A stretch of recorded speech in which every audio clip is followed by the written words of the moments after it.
It started with a whisper, soft, shaky, and almost scared.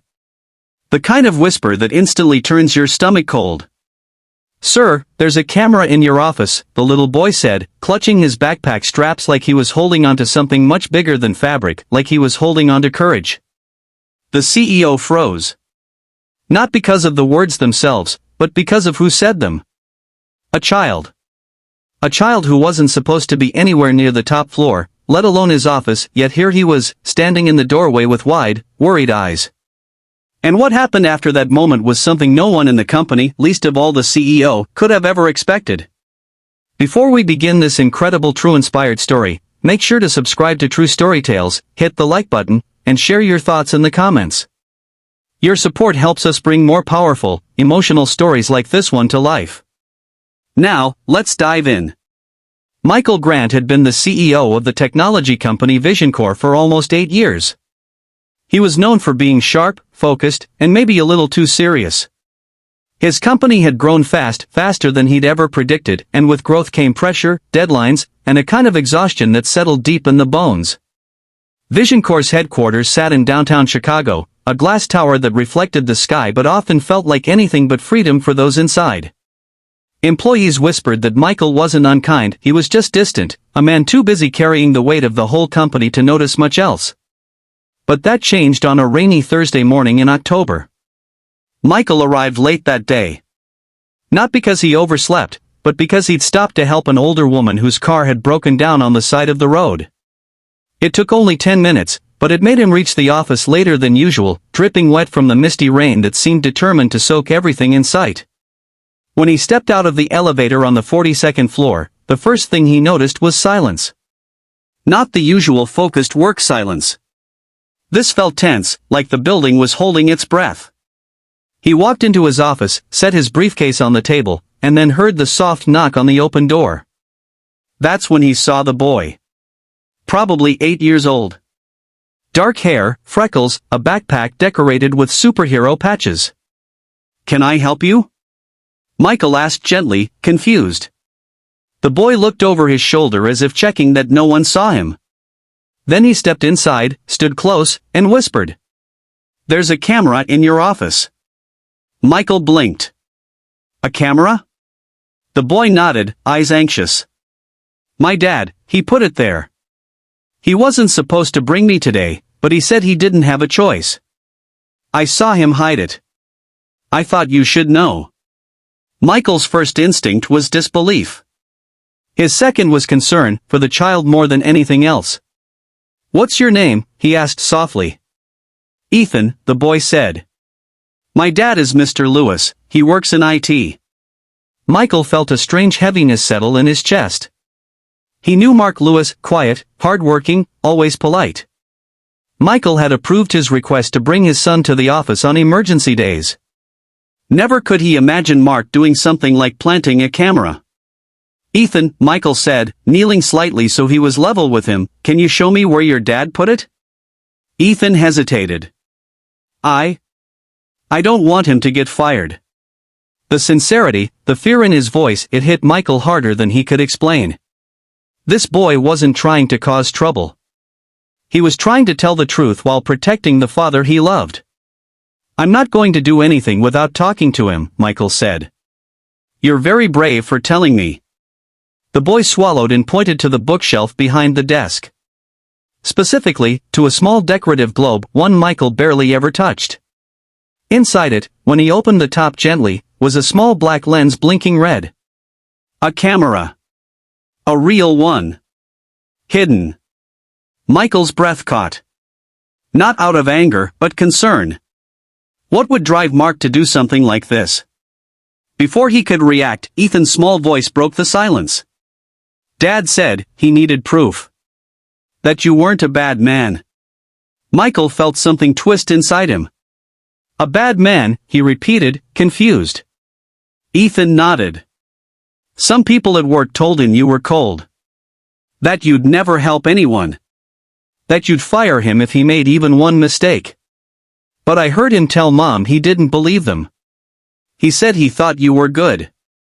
He just wanted proof." Michael stood completely still. This wasn't about spying.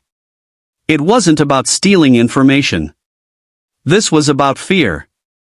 Fear that had grown in the shadows of rumors, pressure, and misunderstanding. Before Michael could speak, there was another knock. This time, Mark Lewis himself stood at the door, pale, wide-eyed, and trembling. "Ethan, my God, I've been looking everywhere for you." Then he saw Michael. And the globe. And the camera. He froze like a man watching his life collapse in real time. "Sir, please, I can explain," Mark's voice cracked. "Please don't fire me. I'll take the blame for everything. Just, please don't take it out on my son." Michael didn't yell. He didn't threaten. Instead, he gestured for Mark to sit. And that moment, the moment Mark sat across from him with shaking hands, began a conversation that changed the entire company. Mark admitted he placed the camera, not for corporate secrets, not for blackmail, but because he'd been losing sleep for weeks. His wife had been diagnosed with chronic illness. Medical bills were piling up. He was afraid of making a mistake at work, afraid of losing his job, afraid of failing his family. "I heard people say you were heartless," Mark confessed, wiping tears he didn't even try to hide. "But I didn't believe it. I told Ethan I thought you'd help someone if they needed it. But then I panicked. I didn't want to be wrong." The room fell quiet. Michael leaned back. He wasn't angry. He wasn't offended. He was heartbroken. Not because of the camera, but because he'd been so distant, so consumed with responsibility, that people believed he wouldn't care if his own employees were drowning. He realized something important that day.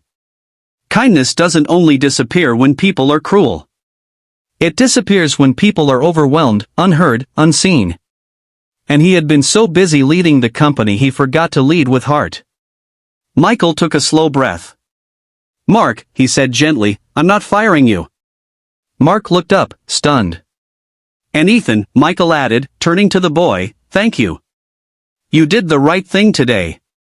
The boy managed a tiny smile. Then Michael made a decision people in the company would talk about for years. He asked Mark to bring his wife's medical bills to him. Every last one. Vision Corps would cover the treatment through the company's Employee Support Fund, a program that, embarrassingly, had been buried under paperwork for years. But he didn't stop there. At the next all-hands meeting, Michael walked on stage, looked at the sea of employees, and told them a story, without names, about fear, misunderstanding, and a hidden camera. Not to embarrass anyone, but to teach something powerful. He admitted his own flaws. Admitted he hadn't been as present or compassionate as he should have been. He promised better. And he encouraged everyone to check in on one another, to help when help was needed, to be honest instead of afraid. The room didn't clap at first. People just looked at him, really looked at him. And something shifted. It wasn't a dramatic movie moment. It was quieter, deeper. A company built on technology had rediscovered humanity. In the weeks that followed, things began to change. Employees were kinder, more patient. Managers actually listened. People helped one another without being asked. A quiet kindness culture grew, one small gesture at a time. As for Ethan, he visited the office again, this time invited. He sat in Michael's chair, pretended to be CEO for 10 minutes, and declared that everyone should get free donuts on Fridays. Michael made sure it happened. And Mark? With the stress lifted from his shoulders, he became not only one of the company's most loyal employees but one of its kindest as well. His wife recovered. Their family healed.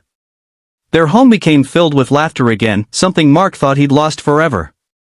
But the person who changed the most was Michael. He never forgot the whisper that started it all. "Sir, there's a camera in your office." A warning that turned into a gift. A moment of fear that opened a door to kindness. A child's courage that reminded a powerful man of something simple but life-changing. People don't need perfect leaders. People need kind ones. And kindness, real kindness, starts with listening. If this story touched your heart, remember this. You never know what private battles people are fighting. Sometimes the smallest act of care,